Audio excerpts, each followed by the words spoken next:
Really a pleasure to be here with you today as part of the global church that's here in Cornwall, in Callington. I am here as a staff member of an organisation called Mission Aviation Fellowship. Some of you may have heard of that. Can I have a bit of a show of hands just so I know? Okay, about half half. We're not the best known organisation in the world, which is funny because we are fairly globally present. We have quite a big global presence. But what we do is quite unique. We have been given a commission to serve the global church in a very specific way, and I'm looking forward this morning to just sharing a little bit about that with you. I will be looking up a little bit, so if I move over here, it's just because I need to see the screen a little bit from my slides. But let me just first introduce you to my organisation, Mission Aviation Fellowship, MAF, or MAF, as some people use it, with this short video. Let me turn on this thing first. Oh, it's on. Right. Where am I pointing this at? This one? That one? This? Oh, it's here.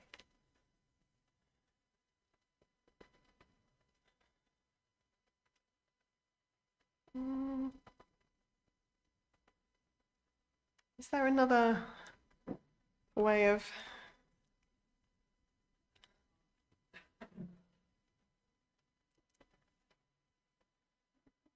Sorry, talk amongst yourselves.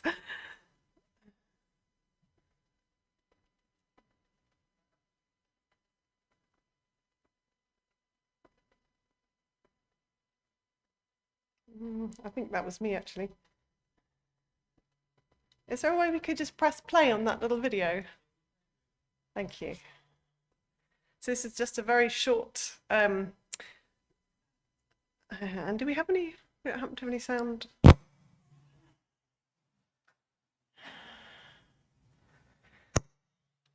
Anyway, so this,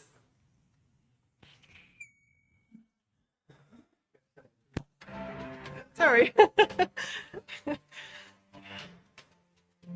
So there actually isn't, I can talk over this because there actually isn't any words to it, but the reason I'm showing you this is because we're not a new organisation. We use planes to reach the world with the gospel, but we actually started doing it 80 years ago when the very first pilots who were pilots in various air forces across the world came back from the war, and they had this great burden on them to use, after all of the destruction that they had seen across the world in World War II, they had this burden to use aviation for good, specifically to share the gospel with the nations. And it was not one movement, it was actually three spontaneous movements in three parts of the world that all started around the same time. There was one in the US, there was one here in the UK, and there was one in Australia at the same time, and they independently came together to start this organisation, this fellowship, which is one way of saying a group of Christians who have a heart to share their faith in the world. And they decided to start this organisation. So this year we're celebrating 80 years. So that was just a little few pictures, so you can have maybe in your head a little bit of like where it began and also how far it's come, because we are not the same organisation we were when we started with one or two planes back in 1945. We are now a global organisation serving over in 24 countries with over 100 aircraft. I'm just going to put a timer on so I don't go too much over. Okay, lovely. So, yes.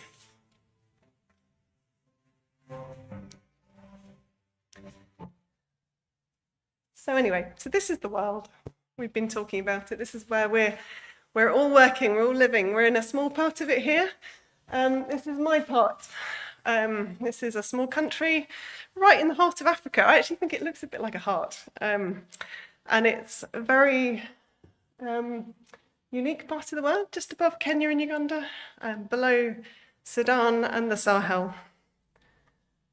It's the world's youngest nation, so I don't know how well versed you are on the history and politics of the region, but in 2011 the country held a referendum, and the Muslim part of the country in the north and the southern part of the country, which was mostly Christian and animist religion, they separated. They voted to become two independent countries, which left South Sudan as a brand new fledgling country. This is real. This is the real South Sudan. These little small airstrips, these little small communities. It's one of the most, if not the most, underdeveloped country in the world. It's underdeveloped in many, many different ways, including the fact it's pretty hard to get around. One thing you might know about the country is it has a huge river running through it. This is one of the arteries of the main arteries of the country, but also one of the biggest challenges. There's now quite a big floodplain surrounding the Nile, which kind of makes the travel challenges even harder.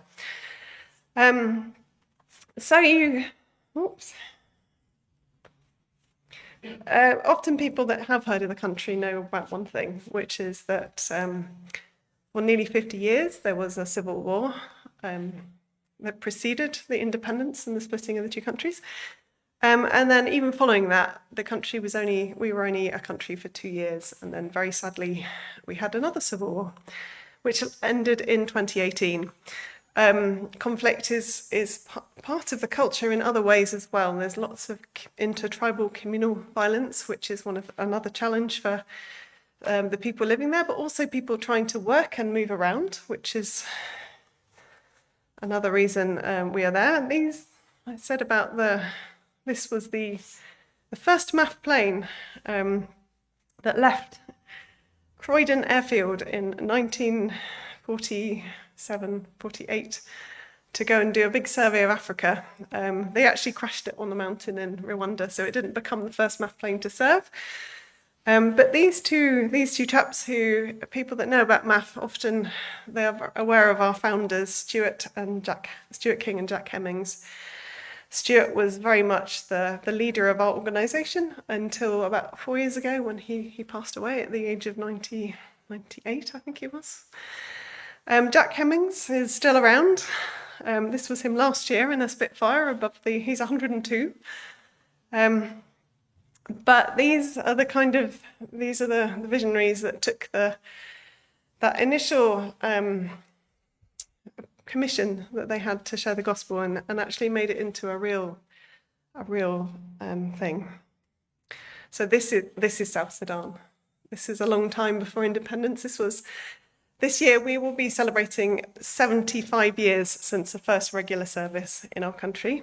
This was the first plane. It was a biplane. It was basically made of wood and paper.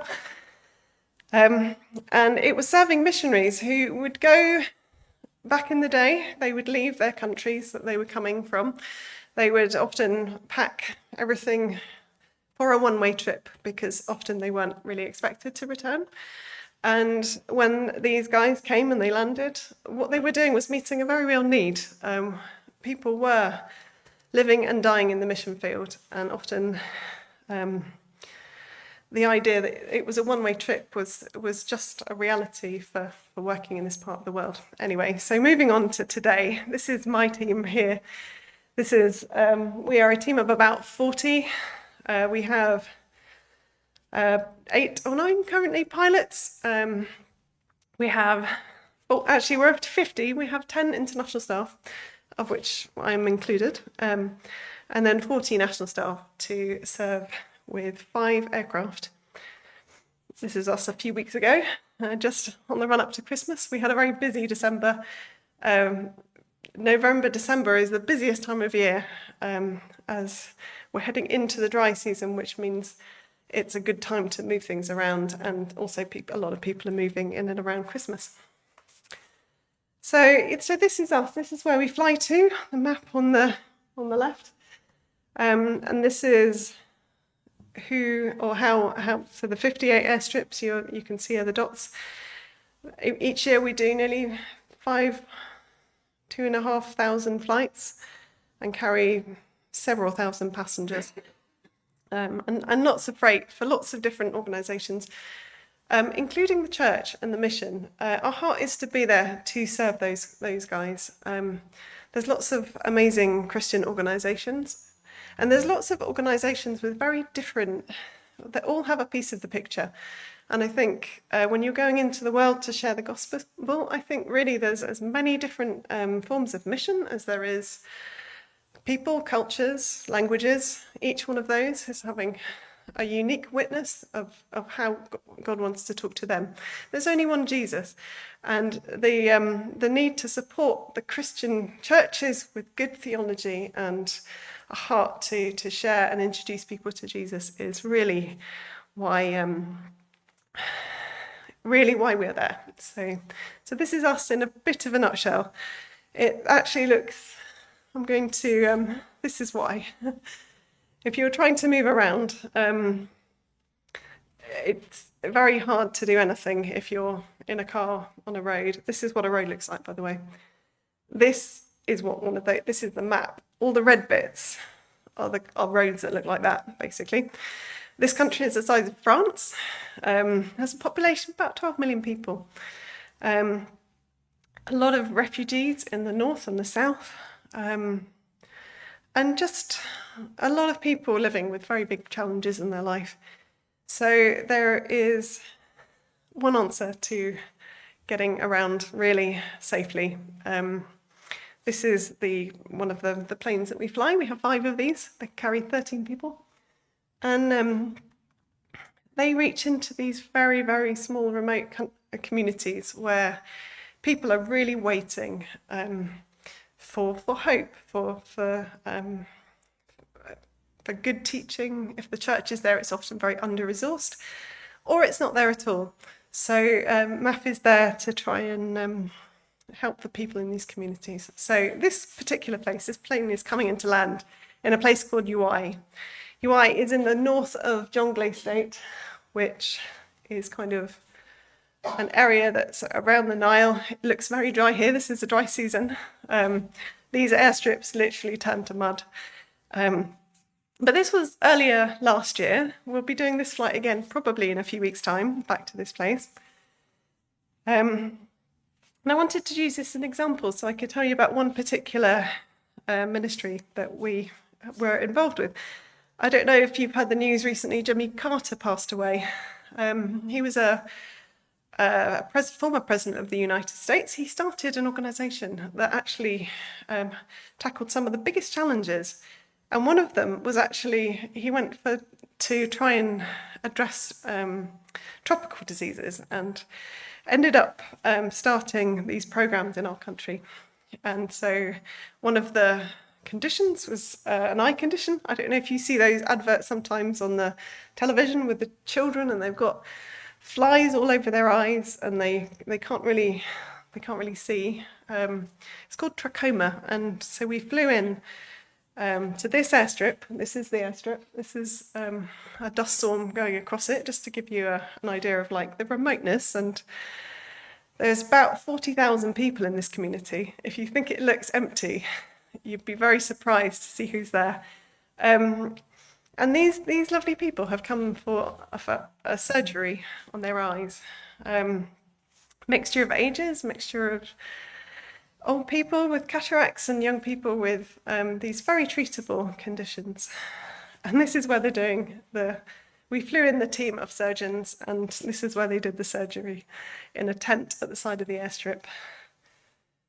And this is one of the lovely surgeons who is the only female ophthalmologist in the country. She's a lovely lady, and she has such a heart. Sorry, that was 10 minutes. That went quick. I'll speed up. She has such a heart to really transform people in her own country. And on this particular outreach, can you guess how many surgeries they did? Any ballpark figures? 100. That would be a good number, wouldn't it? Anyone else? 300. 20. They actually ended up doing, this is the surgery they do, so I won't pause on that too long because some people might not enjoy that one. But they actually ended up operating on 1,200 eyes in just over 3 weeks. There was 4 surgeons, and they helped people like this. This is a beautiful older lady. She is from the Nuer tribe. She has the tribal markings on her face. She probably walked for 1 to 2, maybe up to 4 days for this surgery. They were led with sticks, and they were just overjoyed. This lady, I caught her picture while she was waiting, and then later, after her surgery, they give them sunglasses, and she was just really happy to have the gift of sight. And this is Ruben. He's one of our Canadian pilots. He's one of the guys that helps to make it all happen. You can see just there's a few people here surrounding the plane. He's leaning on his plane. There's another plane there. We had 2 planes go in to pick up the team, and everyone was just so excited that we could be there. A few weeks earlier, we had a team of our MAF staff and people from the Presbyterian churches there, because another part of our ministry is peace and reconciliation work, which is one of the ministries that we have developed to support the churches in these locations. So not only was this outreach going on with the eye surgeries, but they also had 2 separate 4-day workshops to share the gospel. And there's a wonderful, wonderful workshop called Healing Hearts and Reconciling Nations, which people are able to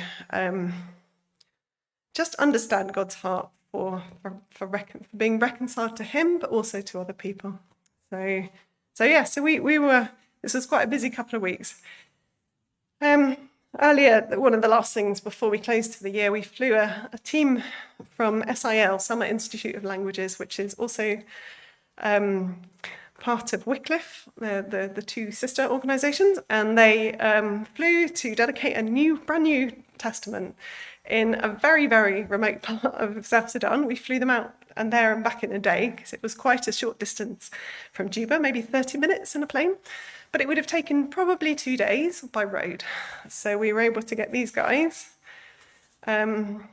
with their New Testaments out to the Lirim people. And the gift of the Word of God. We can't imagine sometimes not being able to open a Bible. We probably don't open them often as much as we should do. But if you can't even do that, if you've got no word in your language, then really the hope of Jesus, the pursuing a personal relationship with Him, it becomes very, very difficult. So every time we're able to take one of these new translations into a community, really there's great rejoicing. So we have many, I don't know how I'm doing for time, but this is a really short 4-minute video that I think really explains a lot of what the situation is like. This is a colleague of mine who works for a different NGO, but he was, we fly for lots of different organisations, and I think this one kind of sums it up quite nicely. So do I need to press anything to?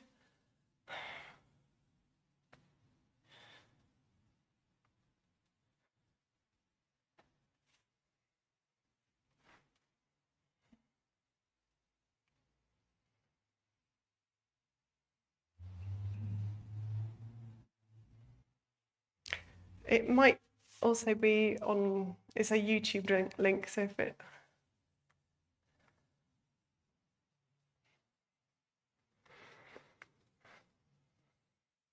The reason I chose this one also was because people say of South Sudan that it's just a constant, and you see these emergency crises at different points in the world, and people that know the humanitarian setting will say it's an almost constant humanitarian crisis there. And this is one of our partners, which is another Christian organisation called MEDA. They fly out small teams to small places and make a really great impact. They bring healthcare, they bring nutrition. They are literally the ones bringing help to people in their absolute time of need. And I think that's a part of Christian witness that is something that is increasingly important.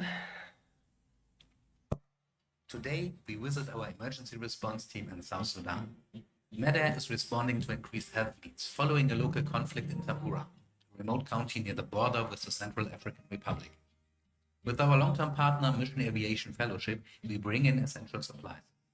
Isaki is our pilot for the trip. His childhood dream of working as a pilot has come true.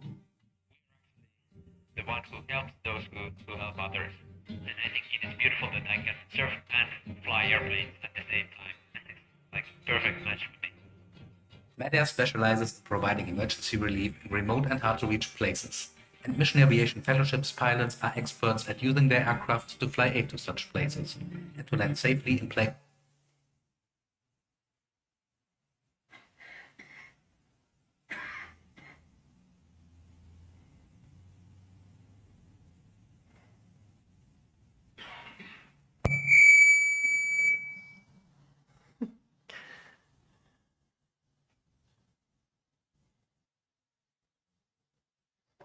It's always tricky, isn't it, when you're streaming? We'll give it a couple of seconds, just because this they'll unload some supplies, and I'll introduce you to a lady called Rachel, who is one of the people that is benefiting from the help that they're getting, because we can fly it to them, and I think it's good to sort of put a face sometimes to what organisations are doing, but also who the people are in the communities. There's so many different ways to do mission. There's so many different things that people need to be ministered to and for. And physical needs is a big one. But often, when we have a witness, it's usually to one person, or to a few people. It's not always about standing in front of crowds. Jonathan is relieved that the supplies have arrived safely. What he and his team urgently need now are rapid tests and medicines to treat malaria. On the way to our clinic, Jonathan explains the situation. MEDAIR emergency response teams deployed in Tambra to respond to the alerts of IDPs coming from around Tambra within the towns. Because of the conflict that has happened in Tambra. We identified there is a gap in health. The hospitals and other health facilities were vandalized, also make access to facility become very difficult, and essential drugs were not also there. Jonathan shows us around the MEDAIR clinic. We see patients of all ages here. Many patients come with symptoms of malaria and are tested, treated if they are infected. In our emergency unit, we stabilize patients or transfer them to the nearest bigger health facility if necessary. Our team provides antenatal and postnatal care and transfers mothers to nearby hospitals for delivery. We also provide basic vaccinations for children and assess them for malnutrition. Children found to be severely malnourished are referred to a partner nutrition center for treatment. Rachel is one of 20,000 people forced to flee with her family during the recent fighting. I came here because of the conflict. The enemy came at night and attacked us. They wanted to kill us. That's why I came here, to be safe. Only a plastic sheet, stretched over a makeshift structure of sticks, gives Rachel and her 9 children some privacy and protection from the extreme weather in Tambura. It is very uncomfortable for us to sleep here. It's too cold, and when it rains, the water gets into the tent. But I'm too scared to go home.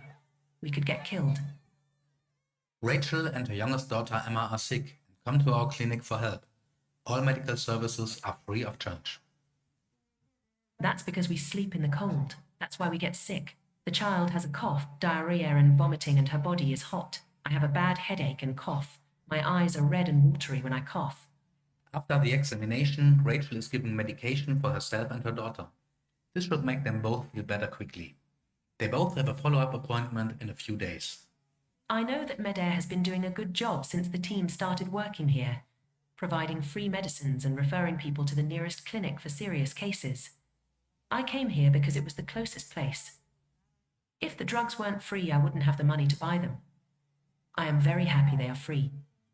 When we see children suffering, we feel like, yes, the rating that we are providing is really making impact.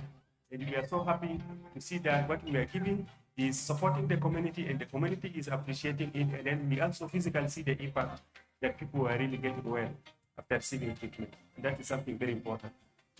The security situation in Tambura has improved. Many families have returned to their villages. Our team recently handed over the medical services to a partner organization. This means that the services will remain in Tambura, and Medea will be able to move on to a new emergency elsewhere in South Sudan. We look forward to updating you. Thank you for your continued support.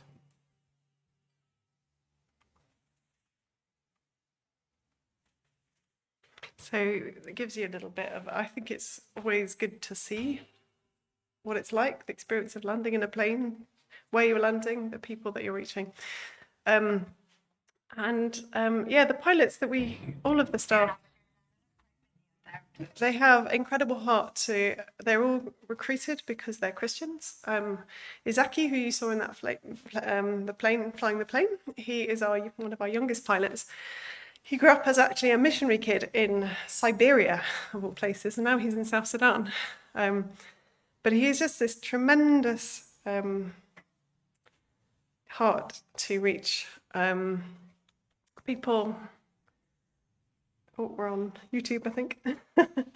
Yeah, wherever they are. So I was just going to kind of round off with some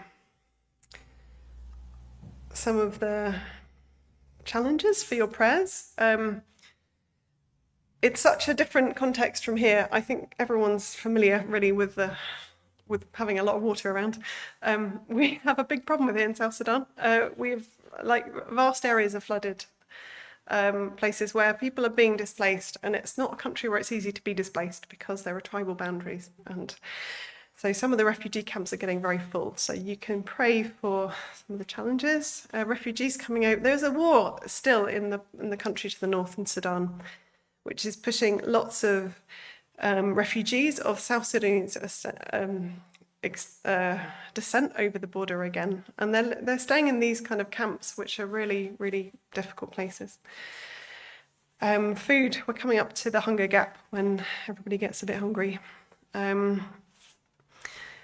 There's also some great ministry happening. This year we started flying for some children with neurological problems in partnership with an organisation called Cure International, who are some of the world's leading, they're Christian mission as well. They're experts in neurological surgery for children.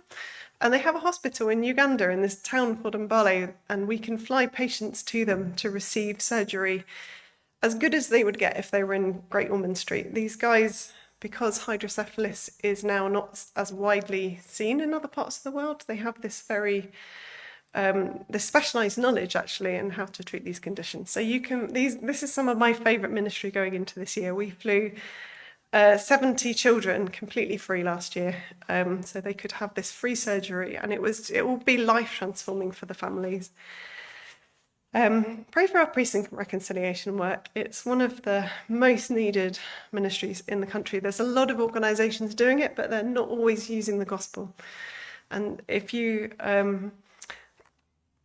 want to see lasting change and actually people's lives transform, we know that the only way you can do that is through a living relationship with Jesus. And so these peace and reconciliation workshops are really important in that it supports the local church. We sometimes do it with other organisations, but often it's just us. And it's a way that we can really sow back our Christian faith and our Christian witness directly to the communities that need it. Pray for church and mission. I haven't focused on that here, and I could have done a lot more because we fly for so many different missionaries all over the country. This pilot, Jono, is bringing some chicks to a guy who is he has a chicken farm, and he every Saturday he opens up his farm, and they have 800 to 900 children that come just for a big worship Bible study in this church that he's built on his property, and he supports it all with this farming initiative. It's a guy called Dr. Park, a South Korean missionary, and he's just got this amazingly big heart for reaching out. I'm constantly surprised by the creativity and just the range of different ways that you can reach people, because it's a living witness. I pray for our pilots. Yeah, it's not an easy place to work, and we start every flight with a prayer. It's a witness to the organisations that we work with, but it's also what we believe. We believe that we need to dedicate every activity that we do to Jesus, so that he can get the glory and honour from it. And yeah, I would just thank you for giving me this opportunity to share a little bit today. If you have any other questions or would like to know anything else, I'd be really happy to speak to you. But yeah, it's Great Commission. It's what we're all here to do, whether you're in Callington or London or much further afield. There's one global church. There's not lots of churches. There's different fellowships. We are one fellowship. And I'm just happy to be able to share how God is working in the wider world. So thank you very much.